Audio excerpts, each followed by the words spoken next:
Assalamualaikum warahmatullahi wabarakatuh. Perkenalkan, nama saya Reza Rastia, NPM saya 10 12 16 14. Di sini saya akan menjelaskan materi tentang mengenal Rasul. Untuk mempersingkat waktu, langsung saja kita kepada materinya. Nah, materi yang pertama tentang kesadaran diri. A'udzubillahi minasyaitonirrajim. Bismillahirrahmanirrahim. Awala yadkurul insanu anna khalaqnahu min qablu walam yaku say'a. Artinya, apakah manusia tidak menyadari bahwa kami telah menciptakannya dahulu, padahal sebelumnya dia tidak berwujud sama sekali. Nah, yang kedua, A'udzubillahi minasyaitonirrajim. Bismillahirrahmanirrahim. Am huliku min ghairi sayyin am humul khaliqun. Artinya, apakah mereka tercipta tanpa asal usul ataukah mereka menciptakan dirinya mereka sendiri?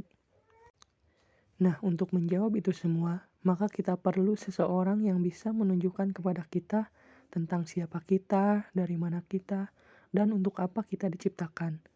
Seseorang itu adalah Rasulullah Shallallahu Alaihi Wasallam. Nah, kita perlu menyadari fitrah manusia memerlukan keyakinan tentang eksistensi Allah, beribadah kepadanya, dan memiliki kehidupan yang teratur. Seperti yang tertera pada Quran Surat Ar-Rum ayat 30, yang artinya, maka hadapkanlah wajahmu dengan lurus kepada agama Islam sesuai fitrah dari Allah yang telah menciptakan manusia menurut fitrah itu. Tidak ada perubahan pada ciptaan Allah tersebut. Itulah agama yang lurus, tetapi kebanyakan manusia tidak mengetahui. Maksud fitrah Allah pada ayat ini adalah ciptaan Allah Subhanahu wa Ta'ala. Manusia diciptakan Allah Subhanahu wa Ta'ala dengan naluri beragama, yaitu agama tauhid. Jadi, manusia yang berpaling dari agama tauhid telah menyimpang dari fitrahnya. Jadi, mengenal Rasul adalah agar kita mengenal Allah Subhanahu wa Ta'ala sebagai Sang Pencipta, memahami tugas dan peran kita sebagai hamba atau makhluk, dan agar kita hidup dengan teratur sesuai dengan keinginan Sang Khalik.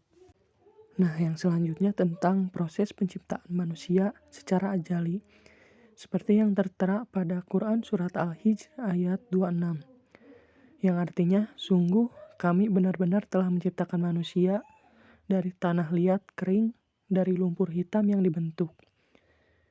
Dan ada juga dari Quran Surat Al-Imran ayat 59. Sesungguhnya perumpamaan penciptaan Isa bagi Allah adalah seperti penciptaan Adam. Dia menciptakannya dari tanah, kemudian berfirman kepadanya, jadilah, maka jadilah sesuatu itu. Nah, yang selanjutnya proses penciptaan manusia secara alami, seperti yang tertera pada Quran Surat Al-Mu'minun ayat 12-14. Dan sesungguhnya kami telah menciptakan manusia dari suatu saripati atau berasal dari tanah. Kemudian kami jadikan saripati itu air mani yang disimpan dalam tempat yang kokoh atau rahim. Kemudian air mani itu kami jadikan segumpal darah, lalu segumpal darah itu kami jadikan segumpal daging. Dan segumpal daging itu kami jadikan tulang belulang, lalu tulang belulang itu kami bungkus dengan daging. Kemudian kami jadikan dia makhluk yang berbentuk lain. Maka Maha sucilah Allah pencipta yang paling baik. Materi yang selanjutnya tentang tugas manusia untuk beribadah. A'udzubillahi minasyaitonirrajim. Bismillahirrahmanirrahim. Wa ma khalaqtul jinna wal insa illa liya'budun.